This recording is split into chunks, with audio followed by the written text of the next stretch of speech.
We have more now on the battle against ISIS. In Iraq, Kurdish forces backed by U.S. airstrikes seized a strategic northern city. They pushed ISIS fighters out of Sinjar. The Islamic militants overran the area a year ago. Charlie D'Agata was with the Kurds as they entered the city, and he has the latest from the battlefield.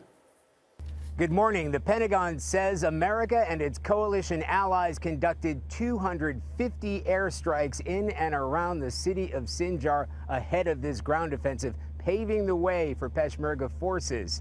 But there were a few tense moments as ground troops moved in.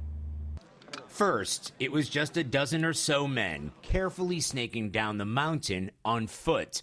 The rest of the hundreds of fighters watched anxiously to see what would happen next. Young and old, volunteers and regular soldiers ready to take back Sinjar one step at a time. As more men made their way down toward the unknown, we joined them. Gunfire rang out from nearby neighborhoods. A convoy of vehicles was reduced to twisted metal. Kurdish soldiers hauled at least one ISIS fighter away.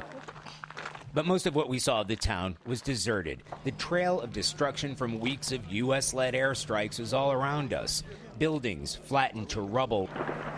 Roads scarred with huge craters.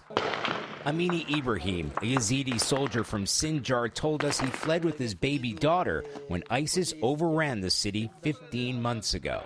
This is very dangerous. What are you afraid of as you continue through this village?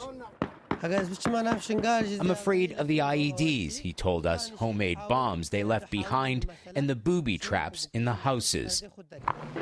And yet, we didn't see any specialists checking for bombs or booby traps today.